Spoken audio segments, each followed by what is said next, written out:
महामार्गावरती खूप मोठ्या प्रमाणात भूस्खलन झालेलं आहे आणि अशात जर बघितलं तर हायवे प्रशासनाचा कोणताही अधिकारी या ठिकाणी नाही। रात्री 2 वाजताची ही घटना आहे। हजारो प्रवासी या ठिकाणी अडकलेले आहेत। जवळपास रात्री 2 वाजल्यापासून ही घटना घडली आणि अद्याप कोणत्याही प्रकारची हायवे प्रशासनाकडून मदत जाहीर झालेली नाही आहे। अजून हा मलबा काढायला अजून किती वेळ जाईल अशी अधिकृत माहिती देखील त्यांच्याकडून आलेली नाही आहे। या मलब्याखाली अजून कोण अडकला आहे का अशी शंका या ठिकाणी व्यक्त होते। माझ्या पाठीमागे जर तुम्ही बघितलं तर जवळपास हजारो प्रवासी या ठिकाणी अडकलेले आहेत। हजारो प्रवासी त्यांच्या कुटुंबासोबत अडकलेले आहेत। आपल्या सोबत बोलण्यासाठी अनेक प्रवासी आहेत। काय सांगाल आता कुठं आलात तुम्ही? मी गोवावरून राहिलो ना, मुंबईकडे जायचं होतं आम्हाला आणि एकदम भयंकर ट्रॅफिक जाम झालेलं आहे। तुम्ही रात्री किती वाजता इथं आलात? पहाटे 7 वाजेपासून अडकलेलं आहे। 7 वाजल्यापासून इथं आलात। प्रशासनाकडनं कोणत्याही प्रकारची विचारपूस काय झाली का? कोणत्याही प्रकारची विचारपूस नाही, काय नाही, एकदम घट्या प्रशासन आहे। तर बघितलात तर प्रवाशांमध्ये तीव्र नाराजी या ठिकाणी व्यक्त होते। पोलीस प्रशासन या ठिकाणी तत्परतेने काम करते। जर माझ्या पाठी बघितलं तर जवळपास 5 किलोमीटर ही लाईन आहे आणि हा सर्वात मोठा आतापर्यंतचा इतिहासामध्ये भूस्खलन असणार, कारण मुंबई गोवा महामार्गावरती याच्या अगोदर एवढ्या मोठ्या प्रमाणात कधीही दरड कोसळली नव्हती। दोन्ही लेन बंद आहेत। अनेक प्रवासी या ठिकाणी अडकलेले आहेत। त्याचबरोबर जर बघायला गेलं तर अनेक स्थानिक कार्यकर्ते या ठिकाणी आलेले आहेत। आपण यांना विचारूया, काय सांगाल? कुठं आलात तुम्ही? कुठं आलात? बोला बोला बोला। कुठं आलात तुम्ही? प्रवासी एवढे कंटाळलेले आहेत सध्याच्या स्थितीला की ते बोलायला देखील तयार नाहीत। आपल्या सोबत अनेक प्रवासी आहेत। काय सांगाल? कुठं आलात तुम्ही? आम्ही कोल्हापूरवरून आले, रायगडला चाललो आहे। तर साधारण रात्री 2:30 वाजता ही घटना तुम्ही घडलेली इथं किती आहे। वाजता आलात? 2:30 वाजता 2:30 वाजल्यापासून 2:30 वाजल्यापासून इथं आहे। प्रशासनाकडनं कोणती मदत झाली का? काही पाणी नाही, काही नाही, काही नाही। सगळी लोक, सगळी जेवढी प्रवासी आहेत सगळी उपाशी आहेत। ते जे साहेबांनी जे आहे ते पाणी आणि आम्हाला प्रत्येक बिस्किट पुडा प्रत्येक लोकांनी त्यांनी वाटप केलेलं आहे साहेबांनी। जे ह्या रस्त्यावरती प्रवाशांचे जे हाल होतात याला प्रामुख्याने जबाबदार कोण वाटतं? हे सरकार जबाबदार आहे। सरकार जबाबदार आहे। हा. कशा प्रकारे? कारण काम त्यांचं व्यवस्थित नाही ना। ज्या पद्धतीने ह्या कामाला ज्या मशनी पाहिजे होते त्या इथं सोबत नाहीत ना। फक्त 2-3 मशनीने ह्या पूर्ण कामाचं काम होणार आहे का?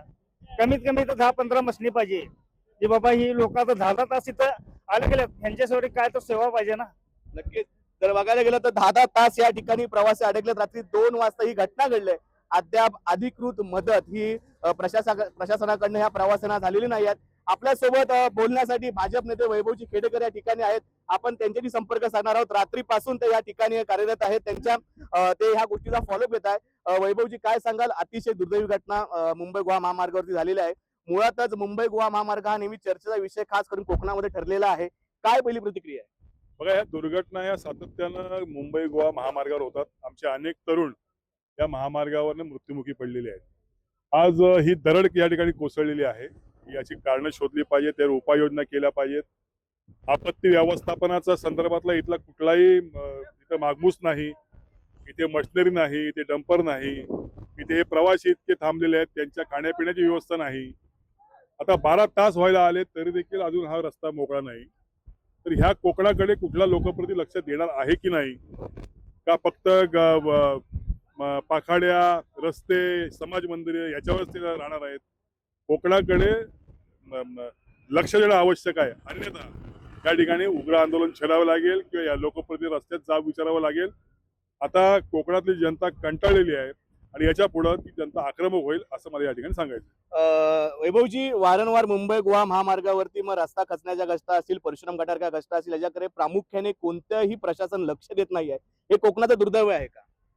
बघा, आज आमचे हे लोकप्रतिनिधींना मी मगाशी म्हटल्याप्रमाणे कुठल्याच गोष्टीची या ठिकाणी त्यांना काय म्हणते ना, प्रश्न त्यांच्या समोर नाही असं दिसतंय। परवाच मी आमच्या रघुवीर घाटामध्ये गेलो, तिथे अवस्था तीच आहे, त्या हायवेची अवस्था तीच आहे।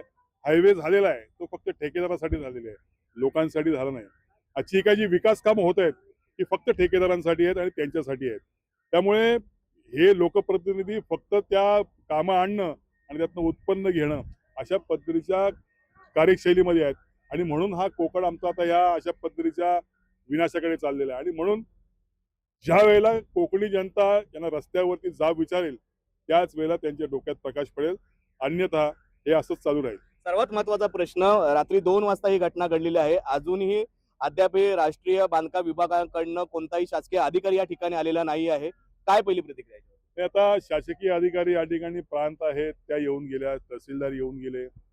मला वाटतं हायवेचे अधिकारी पलीकडे आहेत, यंत्रणा काम करते, परंतु ती अपुरी यंत्रणा आहे. जे काही डिझास्टर मॅनेजमेंट, आपत्ती व्यवस्थापनाच्या जे काही बैठक घेतात, आपण बघता वृत्तपत्रामध्ये फक्त मोठे फोटो छापून आणतात, त्याच्या पलीकडे काय होत नाही. आज आम्ही सगळे ग्राउंड लेवलवरती काम करणारे लोक आहोत.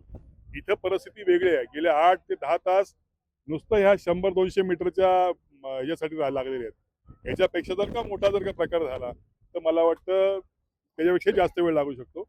म्हणून या पुढच्या कालखंडामध्ये प्रशासनाने दक्षता घ्यावी असं मला या ठिकाणी सांगणं आहे. खूप खूप धन्यवाद. जर बघायला गेलं तर कोकणामध्ये मुसळधार पाऊस सुरूच आहे आणि अशातच मेन जो मुंबई गोवा महामार्ग आहे तो भूस्खलन झालेला आहे. 200 मीटरचा हा रस्ता काढण्यासाठी जर 12 तास लागत असतील, तर जर अशी एखादी मोठी घटना आली तर ती दरड हटवण्याला अजून किती तास लागणार असा सवाल भाजप नेते वैभवजी खेडेकर यांनी विचारलेला आहे. खरं तर बघायला गेलं तर एल एस मराठीच्या माध्यमातून मुंबई गोवा महामार्गावरच्या बातम्या आपण वेळोवेळी तुम्हाला दाखवत आलोत. वेळोवेळी त्या बातम्याचे आपण पाठपुरावे करत आहोत. मात्र प्रवाशांमध्ये असलेली तीव्र नाराजी आणि एकीकडे प्रवाशांकडे होणारे हाल याच्याकडे कोणतंही अजून शासकीय प्रशासन लक्ष देत नाही. ही तीव्र संताप, हा तीव्र नाराजी आता प्रवाशांद्वारे उमटताना दिसत आहे. कॅमेरा